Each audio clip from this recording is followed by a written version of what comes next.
Y'all remember the Victoria's Secret Karen from a couple of years ago? If you don't, here is a quick snippet.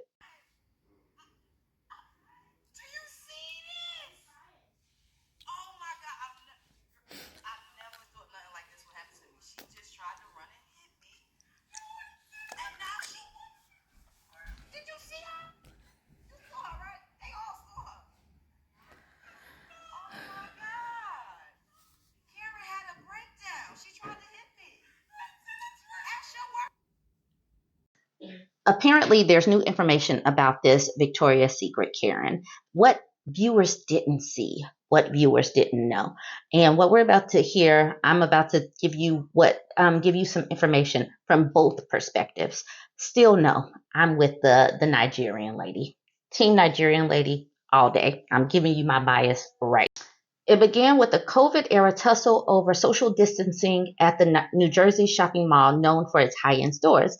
Ijeoma Ukenta had gone there to use a coupon for a free pair of Victoria's Secret underwear. Another shopper, Abigail Elphick, got too close. Miss Ukenta said, leading her to ask the woman to move 6 feet away. Miss Elphick complained to a cashier. Miss Ukenta began recording the incident on her phone. The drama quickly escalated from there. Miss Elphick, who is white, lunged at Miss Ukenta, who is black, and then fell to the floor in tears, sobbing and begging that she stop recording for her mental breakdown. Miss Ukenta summoned security officers. Miss Elphick called the police. For 15 minutes, the recording continued. To viewers of what quickly turned into a viral video, Miss Elphick became known as the Victoria's Secret Karen, a villain in a now familiar genre of online fare. But people watching online or at the store as the episode played out did not know Miss Elphick was disabled with a long history of medical and psychological conditions, according to legal filings that shed new light on the encounter. Such shaming videos have emerged in recent years as potent tools for exposing the casual and routine racism that Black people face in their daily lives.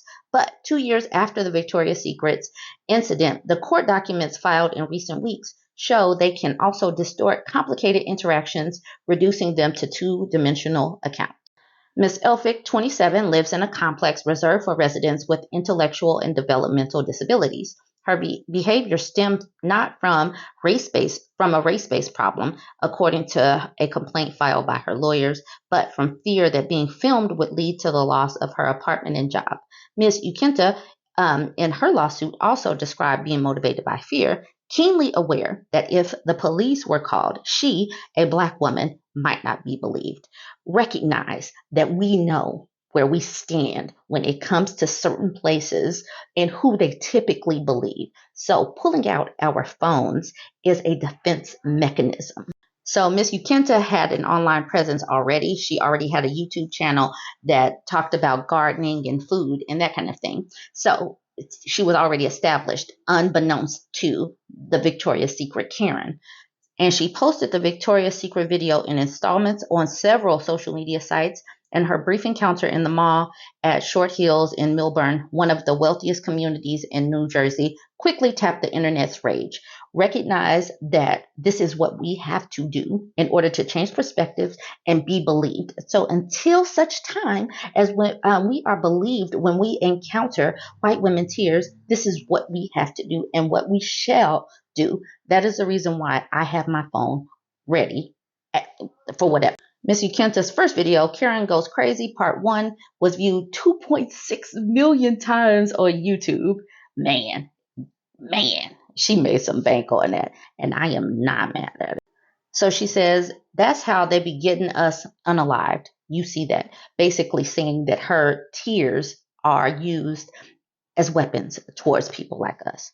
Okay, but the clash and its aftermath were more complicated than it seemed. In July, Miss Ukenta filed a lawsuit against Miss Elphick, Victoria's Secret, the mall, and the security company, which she argues were grossly negligent, slow to respond, and treated her as the antagonist rather than the victim of the fellow shopper's attempted assault. Recognize this is the reason why we have to pull out our phones, because the mall did nothing, the employees did nothing, security did nothing, because they look at people with more melanin as the villains in the story. So she did what she needed to do. And like I said, my biases were clear from the start because I said I'm team Nigerian lady.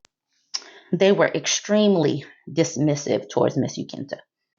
As images of Miss Elphick ricocheted around the world, an online commenter urged fellow viewers to contact the school district where Miss Elphick had an internship to demand that their employee be fired.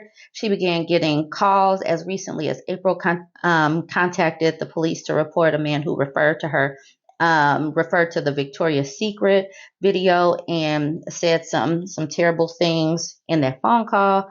She was horrified. There was a total lack of perspective and proportion.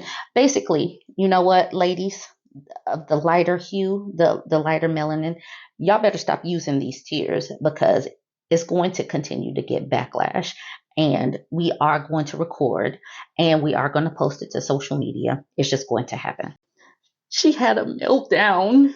She had a meltdown, and the world we live in took over, and it became something entirely different than what it actually was. But this is what Miss Elphick's lawyer said. Ukinta made a job out of preying on individuals from behind a keyboard, inciting hate while taking advantage of victims and the public at large for her own financial gain. So once again, attempting to make Miss Ukinta the villain of the situation when Miss Elphick and her tears is what started all of this. And this person is trying to get some sympathy. That is the reason why, once again, I'm Team Nigerian. From the perspective of Miss Ukinta, she knew that in Millburn, New Jersey, she would not be believed. And that is exactly what transpired. Miss Ukinta has also continued to publish the videos that do not depict conflict, including positive dining and shopping experiences. Good for her, because that's her life. This episode is just a piece of it that happened. And you guys can go ahead and weigh in on where you fall. Yes, I do understand that it is possible that that lady had some mental issues that needed to be worked out. But it's also true that these type of incidents, when it comes to people that are highly melanated versus people who are not, who is going to be believed? So right now, what we have to fight back against those situations is our cell phones and social media.